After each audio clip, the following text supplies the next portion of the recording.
Bismillahirrahmanirrahim. Assalamualaikum warahmatullahi wabarakatuh. Alhamdulillah wa syukurillah wa la hawla wa la quwata illa billahil aliyil azim. Allahumma salli ala Muhammadin wa ala ali Muhammad.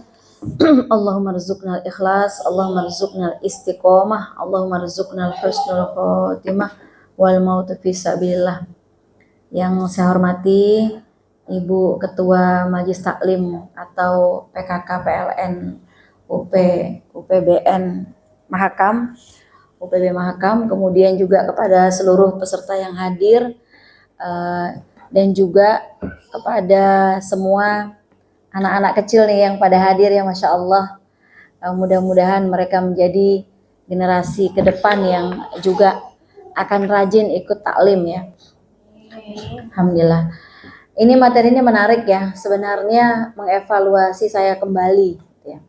Sebagai ibu yang Allah karuniakan anak saya ada 8 ya.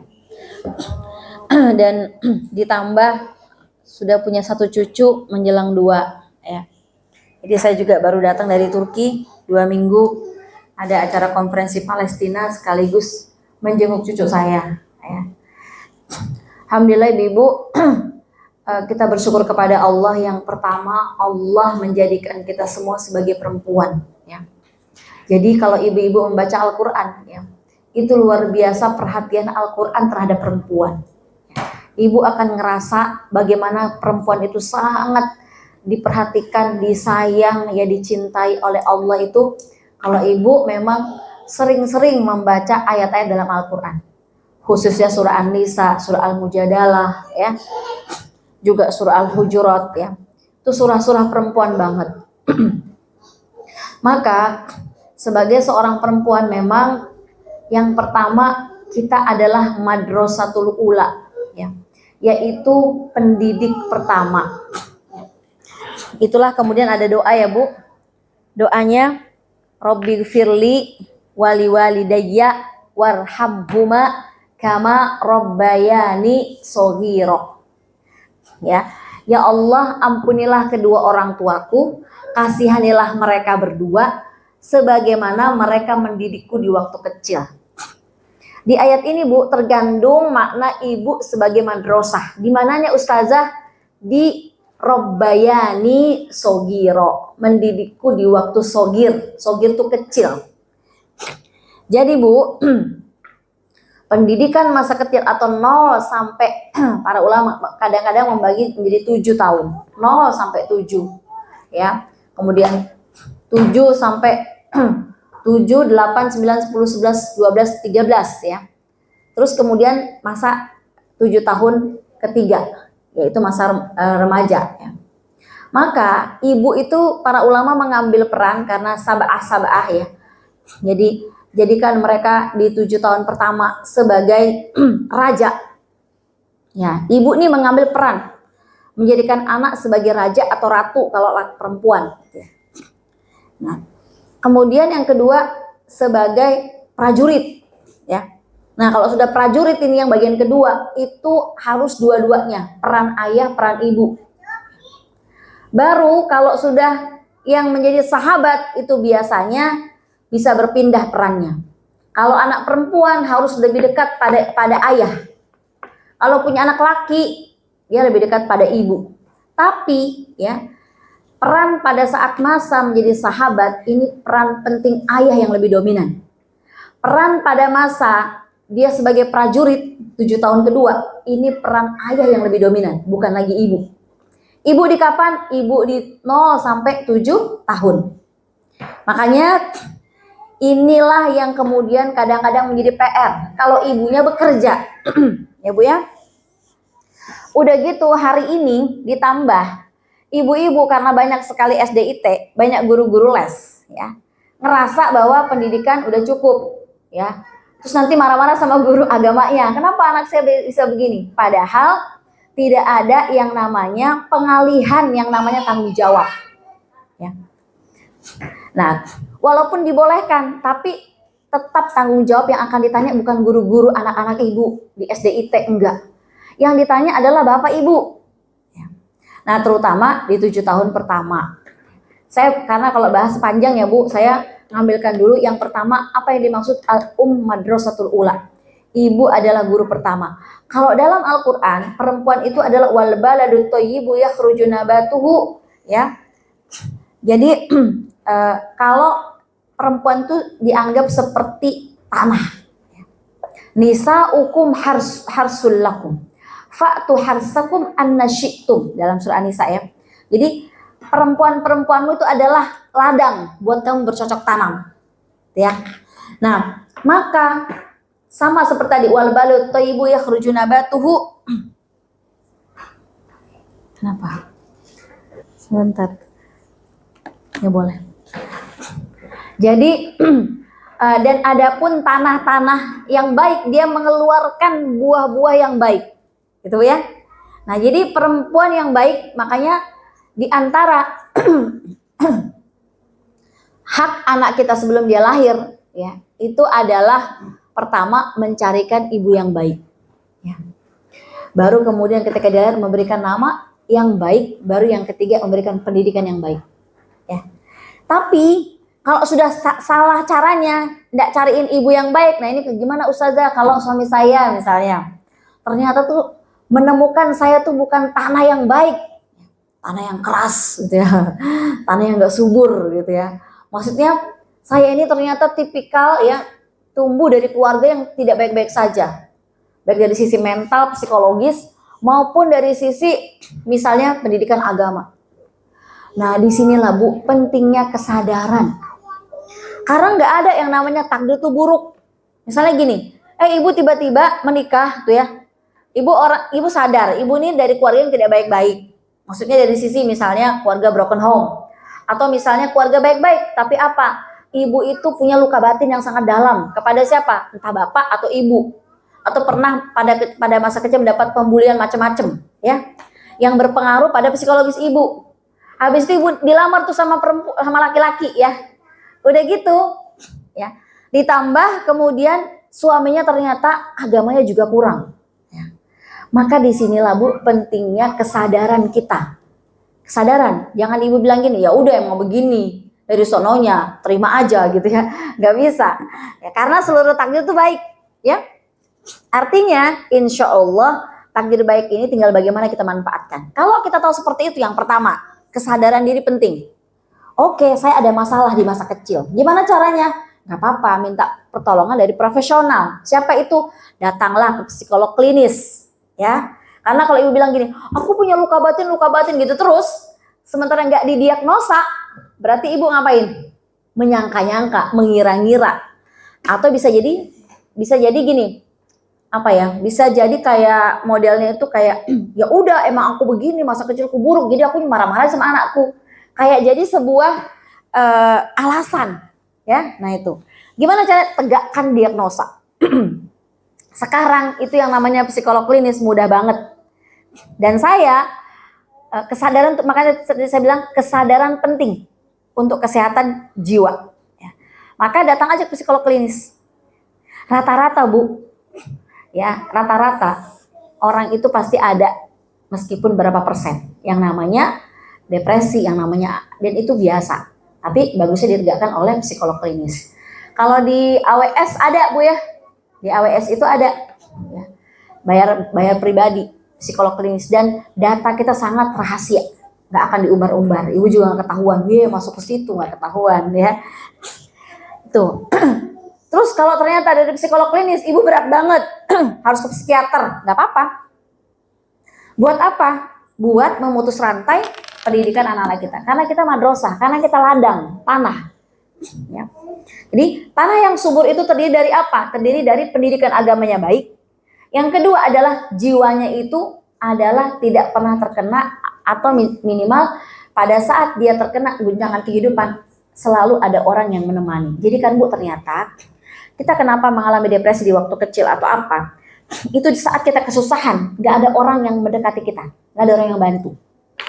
Makanya Nabi Muhammad Bu sebelum turun wahyu ya 40 tahun itu disiapkan oleh Allah mentalnya dulu. Pertanyaan saya, pernahkah Rasul mengalami hal-hal sedih? Pernah. Ya. ditinggal ayahnya. Tapi apa? Selalu ada orang di sampingnya. Nah, ibu nih misalnya masa kecil, ibu sedih banget, pernah kejadian berat banget, nggak ada orang di sampingnya, dan ibu mengalami sesuatu itu. Nah itu ibu harus segera rilis sekarang ketika sudah tahu itu. Makanya Rasul itu disiapkan 40 tahun jiwanya clear. Dalam rangka apa? Supaya jiwanya itu sebagai bagian daripada seperti tanah ya, untuk menanamkan apa? Untuk menanamkan wahyu. Barulah setelah 40 tahun jiwanya udah matang, turunlah Iqra. Sehingga klop tuh, jiwanya sehat, nilai-nilai itu masuk sehat. Ya. Sekarang kejadian kenapa? Saya kenapa lancar banget, tahu banget masalah kejiwaan, karena saya mengantar ada 3-4 santri saya. Setelah selesai 30 juz, pengen bunuh diri. Atau juga ada beberapa guru-guru Quran yang mengalami hal yang sama. Saya tanya sama psikolognya, apa yang salah? Yang salah bukan Qurannya. Tapi ternyata Bu, bisa banget. Orang-orang yang sudah ada Quran, dia bertambah bebannya. Karena begini, kok Quran gak bisa jadi penolong aku? Kan Quran itu syifa, penyembuh. Dan dia juga dibilang, kamu nih ya penghafal Quran, kenapa kamu pengen bunuh diri? Gitu ya. Jadi tambah 2 kali lipat. Padahal Kenapa Quran itu seperti berat bagi dia? Karena apa? Karena ada yang belum rilis dalam jiwanya. Karena tadi Rasul melewati persiapan untuk Quran 40 tahun dan bersih clear. Ya, itu. Sama juga dengan kita. Maka kesadaran ibu sebagai madrasah, maka apa? Kita harus tahu. Kita sehat-sehat apa enggak? Ya. Nah, enggak apa-apa, Bu. Ini demi apa? Demi masa panjang kita lagi. Nanti kita punya cucu, ya. Jadi kalau kita kenal diri kita, akan lebih baik kita berinteraksi. Nah, saya lanjut. Jadi rata-rata kayak tadi di antara kasus yang penghafal Quran itu memang dia mengalami pembulian yang berat dari ibunya. Ternyata ibunya juga penderita kejiwaan yang sama. Tapi Qurannya lancar. Ya. Hanya saja aneh, Qurannya seperti tidak berlaku pada jiwanya gitu ya. Dimana Qurannya itu kok bisa tidak menenangkan dia, malah pengen ngambil pisau, dia pengen mengakhiri hidupnya, gitu kan, nggak bikin tenang. Tadi karena itu. Nah jadi Bu, saya ulang kembali, yang pertama adalah sebagai tanah untuk bercocok tanam, kan gini, yang bercocok tanam itu adalah misalnya sperma suami kita, jadilah keluarlah anak, ya Bu ya. Nah untuk tanah yang baik atau untuk perempuan, yaitu digambarkan, pertama dia harus sehat dulu jiwanya. Yang kedua, ada nilai agama yang kuat dalam dirinya. Ya, 2 ini Bu, modal dasar ibu sebagai madrasah. Ya. Gimana Ustazah kalau dua-duanya lemah? Ya itu tadi saya bilang kesadaran. Gimana caranya kesadaran? Makanya pentingnya, apalagi ditambah, mohon maaf ya, ketemu suami yang dia kawamnya itu nggak kelihatan, atau kawam itu pemimpin. Tapi dia baca Quran aja nggak bisa, ditanya nilai agama nggak bisa, cuman bisa minta duit aja, saya minta pendapat. Nah, ibu perlu sadar lagi, oke. Jangan bilangin ya udah ceraikan aja, nggak ada kawamnya nih, udah aku kurang. Jangan. Caranya gimana? Ya berarti kalau gitu aku harus lebih serius mencari ilmunya, gitu ya. Dan itu adalah kesempatan kebaikan yang Allah berikan. Dengan seperti itu ya. Nah, jadi saya ulang kembali, sehingga di sini ibu sebagai madrasah harus ada nilai 2 hal. Apa Bu? Kesehatan jiwa sama ilmu agama. Ya, ini modal 2 utama. Nah, kalau modal ini sudah ada, alhamdulillah kita harus punya juga pasangan yang baik. Nah, barulah bisa masuk yang namanya visi misi dalam rumah tangga. Minimal visi misi pertama itu adalah sebagaimana digambarkan oleh visi misi Nabi Ibrahim ya. Dia berdoa bahwasanya Rabbi ja'al hadzal balada amina. Yang dia minta pertama, ya Allah jadikan negeri tempat ya anak keturunanku itu menjadi negeri yang aman. Ya, itu dulu. Negerinya aman. Kita nih bersyukur nih Bu, aman ya. Jadi kata Rasulullah, kalau kita ya punya di hari itu ada makanan yang kita bisa makan, badan kita sehat dan ada rasa aman, kita tuh dianggap oleh Rasulullah dan Allah Subhanahu wa taala sudah punya dunia dan seisinya, haizat dunya wa ma fiha. Ya. Terus kita masih kurang bersyukur gitu Bu, ya. Jangan ya Bu. Jadi kalau dalam agama cuman 3 aja. 3 ibu wajib syukur ibu sudah punya dunia dan seisinya. Apa Bu? Yang pertama, ada rasa aman. Kedua apa? Ada makanan yang dimakan. Nggak dibilang Bu menunya sampai 7, 8, enggak. Pokoknya ada makanan yang dimakan. Yang ketiga, badannya sehat. Ya, 3 ini Ibu sudah punya semuanya. Saya pernah punya teman di Afrika Selatan Bu. Dia cerita, kami kalau mau pergi ke pasar harus bawa semua anak-anak. Ya, kalau ada bapaknya di rumah, apalagi kalau ada anak perempuan. Karena bisa jadi anak ditinggal sebentar diperkosa sama bapaknya. Saking tidak amannya Bu. Iya Bu. Kita Bu ninggalin anak kayak saya tinggalin Maryam nih. Misalnya seminggu 2 minggu sama abinya. Tenang aja. Kalau di sana ke pasar aja Bu. Ke warung tuh lah. Gak berani tinggalkan sama laki. Bisa diapa-apain sama bapaknya. Saking tidak aman di Afrika Selatan. Ya. Jadi saya baru ngerasa ketika teman saya ngomong gitu. Ya Allah betapa jarangnya bersyukur sama Allah. Ya. Nah jadi Bu. Memang kita kalau makin melihat macam-macam makin bersyukur ya. Kayak hari ini juga teman-teman kita di Gaza kelaparan, luar biasa laparnya.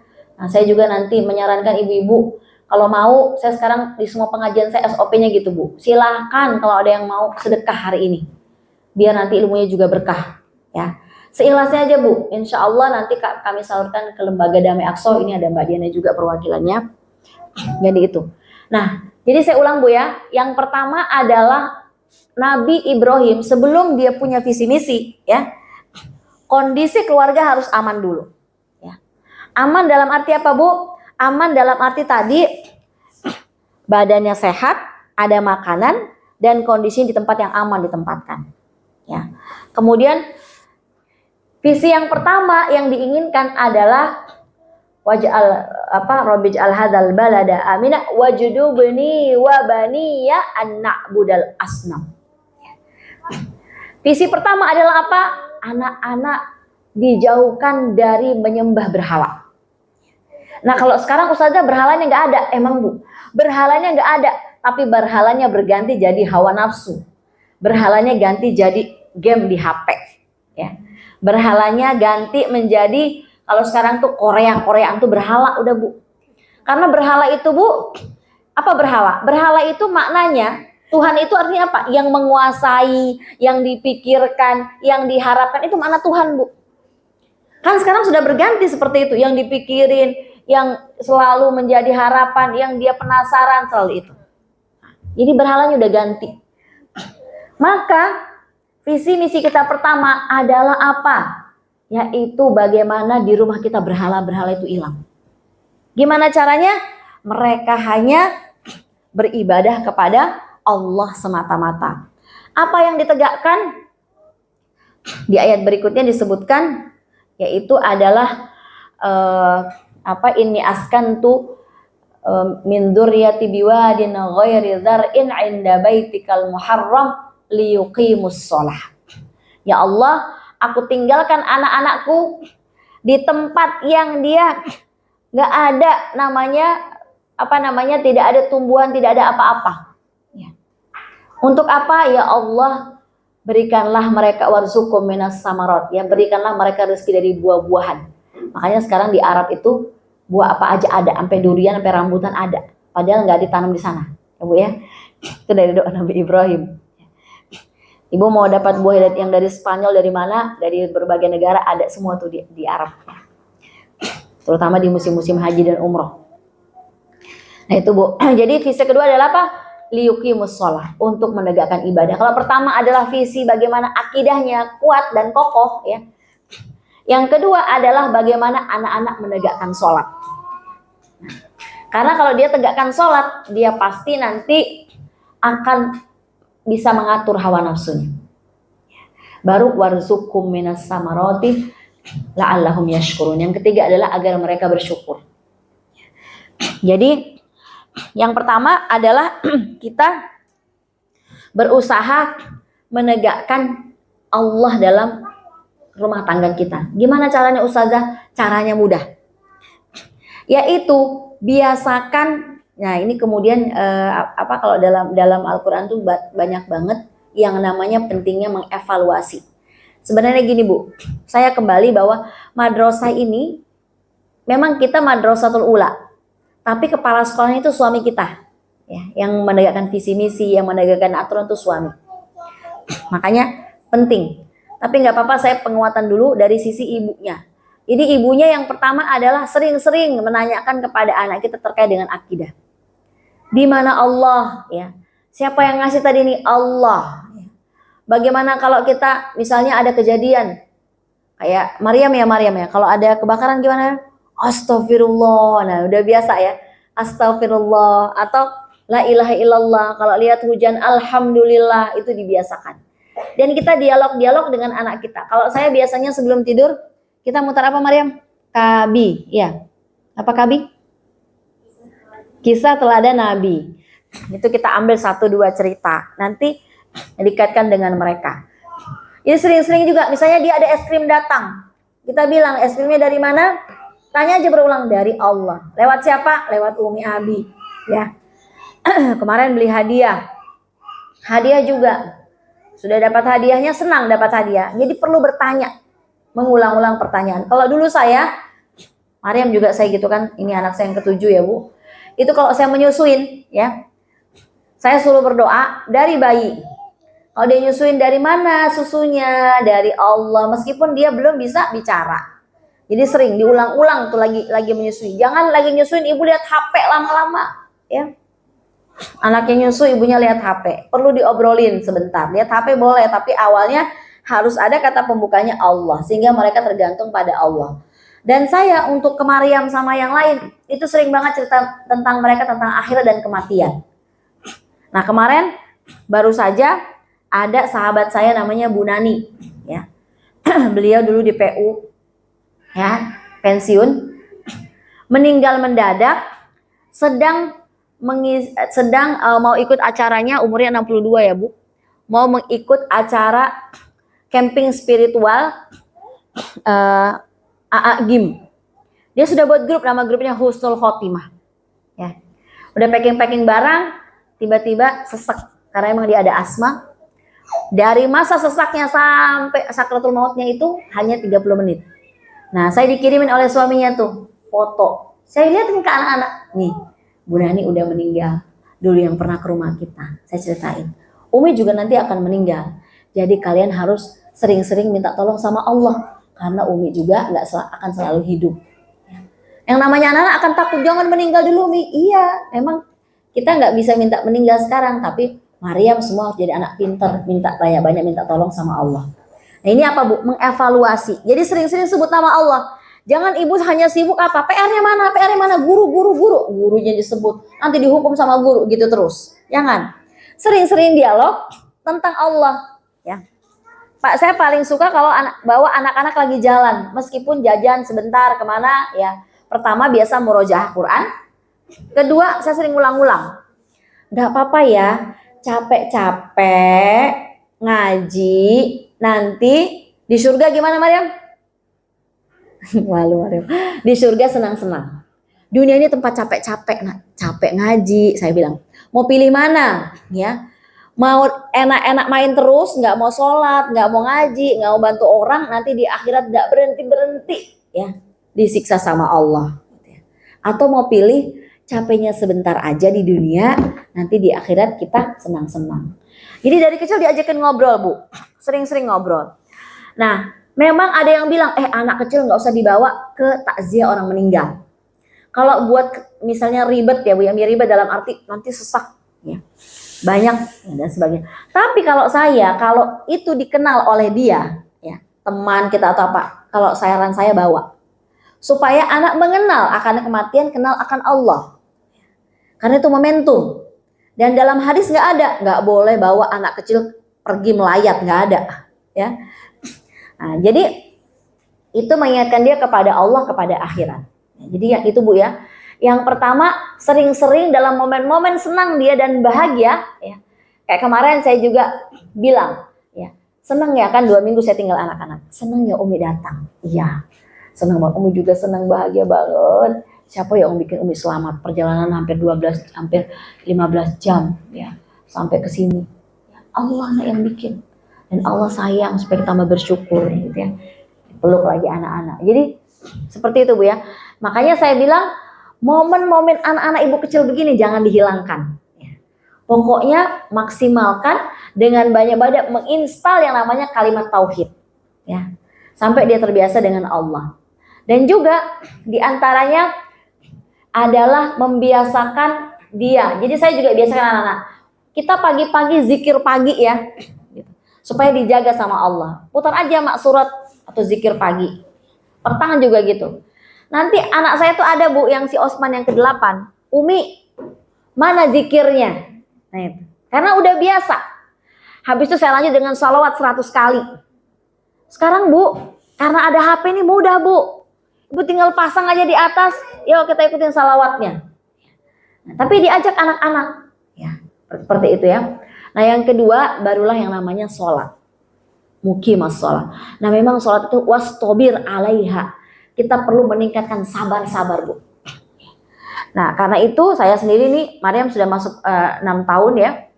Mau ke-7 sudah mulai diajari sholat. Jadi sebelum waktu sholat kita bilang nanti sholat ya nak, habis sholat dikasih hadiah. Atau habis sholat kita peluk. Umi bahagia kamu sholat.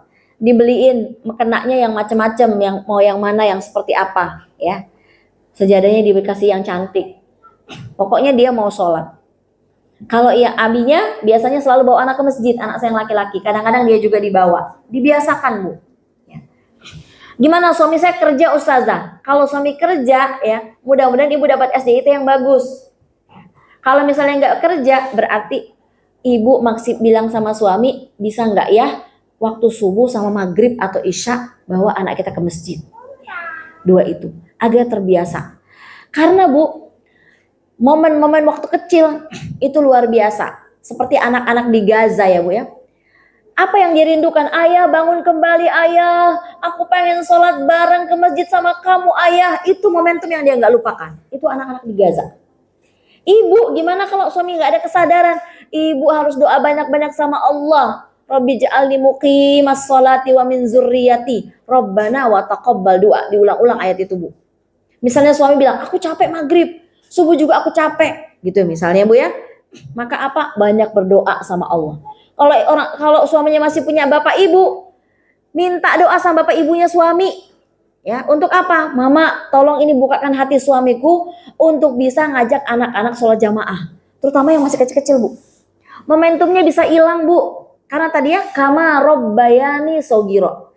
Nah inilah peran ibu sebagai madrasah. Jangan ibu putus arang atau merasa sedih kalau misalnya, waduh laki gue gak kondusif. Ya, bersyukur Bu. Berarti ibu pahalanya 2 kali lipat, 3 kali lipat. Dibanding kayak saya, suaminya ustadz udah paham. Ya, kalau saya ini ujiannya gak berat.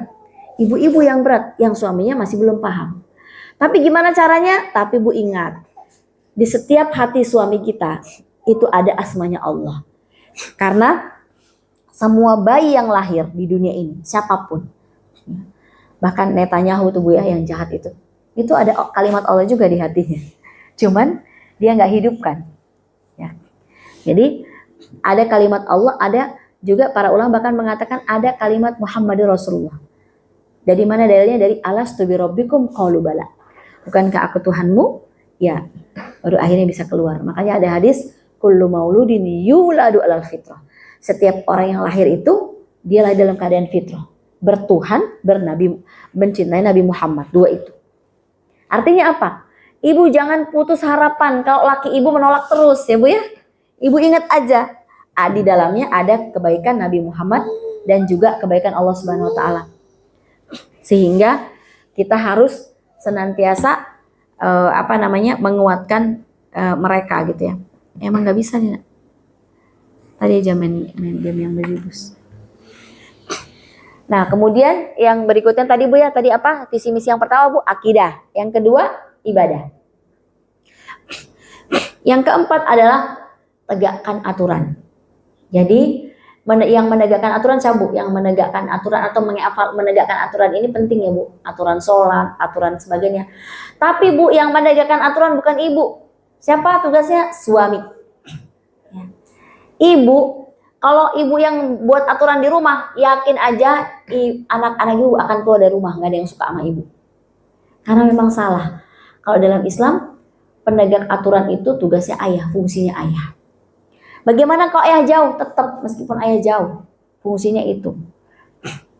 Jadi kalau kayak saya, misalnya kapan aturan anak-anak harus tidur, aturan datang ke rumah. Anak-anak saya ada yang main basket, ada juga yang ikut olahraga macam-macam ya. Anak-anak yang sudah mulai remaja, ada yang mahasiswa. Aturannya nggak boleh pulang di atas jam 10. Semua harus pulang di bawah jam 10. Aturan berikutnya, habis sholat subuh harus ngaji minimal 2 halaman Quran. Duduk semua. Siapa yang menegakkan? Suami saya. Kemudian apa? HP amanahnya dari Allah, dititip ke Abi. Gak boleh lihat yang porno-porno, jaga mata kalian. Nanti kalian rusak. Diulang-ulang terus sama suami saya. Kemudian terutama struggle kepada anak yang laki-laki. Jadi aturannya ditegakkan. Jadi bukan dari saya. Kalau saya gimana? Kalau aturan mulai nggak tegak, saya tinggal bisi-bisi sama suami saya. Mas, si Kais pulangnya jam 11. Oke. Nah, karena Bu, kalau dulu saya nggak tahu ilmunya. Saya marah-marah. Kais ya aturannya gini-gini. Pasti bawel banget. Karena memang kalau kita kan pakai aturan, suaranya nggak tegas, udah gitu cepreng panjang gitu. Kamu kenapa pulangnya? Gitu. Nah, terus kita juga capek, ya nggak? Nah, sekarang udah enak, bisik-bisik. Mas, Kais, Mas. Habis itu apa? Mas, aku lihat Kais tuh udah ngelihat yang begini-begini. Oke. Atau Muhammad, Mas. Muhammad itu nonton film Ertuğrul terus. Aku lihat jarang lagi lihat itu yang ilmu nahwu atau apa yang dia mau kejar. Oke. Udah aturannya. Nah, kemudian satu lagi biasa abinya bilang, HP abi kasih untuk kalian belajar. Jadi jangan hanya buat main. Makanya anak saya yang kedua itu dia ngambil bahasa Arab di UINSI. Ya dia memang akhirnya betul-betul belajar dari beberapa ulama karena kan dia juga tahu bahasa Arab. Jadi belajar silsilah dia catat, dia belajar memang. Karena itu dia tegakkan aturan adalah suami. Ibu juga gitu. Kalau suaminya belum bisa menegakkan aturan, repot Bu. Karena yang namanya rumah harus ada aturan-aturan. Terutama apa? Aturan terkait ibadah. Ya. Termasuk ternyata juga kami punya aturan di meja makan nggak boleh ada yang pegang HP. Dan harus wajib yang namanya makan pagi bareng sama makan malam. Semua dipanggil sama suami saya. Dan di situ kita ngobrol, ngopi. Kenapa Bu? Karena yang ini poin berikutnya. Tegakkan aturan, poin berikutnya mengevaluasi. Cara evaluasinya, ya kalau di sekolahan kan ada evaluasinya Bu ya. Nah kalau di rumah, evaluasinya dengan cara kita bertanya sama anak kita.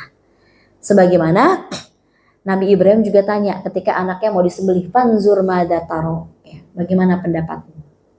Ketika Nabi Yakub mau meninggal, mada ta'buduna min ba'di, apa yang kamu sembah setelah aku meninggal? Nah itu. Jadi yang pertama adalah kita punya visi misi. Yang kedua adalah visi misinya itu diantaranya adalah 2 ya Bu ya. Yaitu akidah dikuatkan. Yaitu dengan cara menghadirkan Allah di setiap kesempatan dan akhirat bagi anak-anak kita. Ya. Jadi kalau saya memang, nah satu lagi Bu, biasanya kalau ibu-ibu tuh cenderung bicaranya tentang kematian. Kalau bapak-bapak tentang kehidupan atau masa depan. Nah, ibu mainkan aja tuh. Jadi kalau saya sudah ngomong sama anak-anak, ingat-ingat nak kau mati nih, Umi tuh pokoknya mati aja terus. Nanti kalau abinya, kamu nanti jadi ayah, punya masa depan, rugi kalau kamu begitu. Tapi nggak apa-apa. 2 itu kita mainkan, ya. Ayah bicara masa depan, kita bicara akhirat. Ya. Nah itu jadi visi misinya adalah tadi yang pertama menegakkan akidah kita berupa menghadirkan Allah dan juga akhirat. Yang kedua adalah menegakkan ibadah dalam rumah kita. Kemudian yang berikutnya adalah ini adalah bagian dari bantuannya, yaitu kita menegakkan aturan dan juga mengevaluasi ya. Nah, kemudian bagi ibu-ibu tadi sebagai madrasah modalnya apa, Bu? Ibu pastikan jiwa ibu emang benar-benar sehat ya. Terus tapi gimana? Tapi kalau ibu-ibu yang begini, Bu, misalnya saya ini ustazah dari kecil tuh orang tua hangat, baik-baik, ya nggak usah, Bu. Ibu cari-cari perkara kalau kayak gitu. Ya. Tapi kalau ibu, saya pernah mengalami, saya ini memang keluarga yang hangat, tapi saya pernah dibully dalam keadaan gak ada yang tahu dan sebagainya. Karena ada teman saya, ya, dia kena bulinya dari pamannya, ya, mengalami pelecehan seksual, tidak diketahui oleh orang tuanya, ya, karena pamannya tinggal di rumahnya, dan itu membuat dia sering teriak-teriak, sering nangis, sering apa. Nah itu harus, ya. Artinya kalau ibu ada sesuatu kan ibu yang paling tahu, maka segera untuk berkaitan dengan peran madrasah, Ibu ya. Yang kedua adalah kalau bisa menurut saya ibu-ibu punyalah pengajian pekanan. Entah itu tahsin, entah itu pengajian biasa, punyalah, Bu ya. Jangan ibu nggak punya. Karena, Bu, kalau kita nggak punya repot, Bu. Karena apa? Ini zaman ini, Bu, makin bertambah, dia bukan makin baik. Zaman bertambah dia makin buruk, ya kan? Makanya kata Rasul kan, zaman terbaik itu zamanku, berikutnya. Jadi bertambah, zaman bertambah buruk. Kalau dalam istilah Al-Quran itu, dalam istilah hadis itu, qaqita'il laili mudhlima, seperti malam yang sudah gelap. Ya. Nah, artinya gelapnya udah kemana-mana, itulah. Sehingga apa? Kalau tambah gelap gimana, Bu? Tambah butuh PLN kan, Bu ya? Ya enggak? Berapa watt? Jadi tambah butuh terang. Maka terangnya itu ada dengan ilmu. Kalau saya yang kajian rutin saya tuh ada di hari Rabu ya, pagi. Boleh ibu-ibu kalau mau gabung di rumah saya 9 jam 10. Sama di hari Kamis. Kalau Kamis biasanya khusus membahas tentang kitab Mahkota Pengantin ya. Kalau yang pengajian saya rutin ada juga di Semesta Alam tuh hari Kamis per 2 minggu ya. Nanti saya share. Maksud saya tetap harus ada, Bu, yang pekanan. Ya. Apalagi kalau memang ibu ini bukan lulusan pondok ya. Kemudian bukan apa.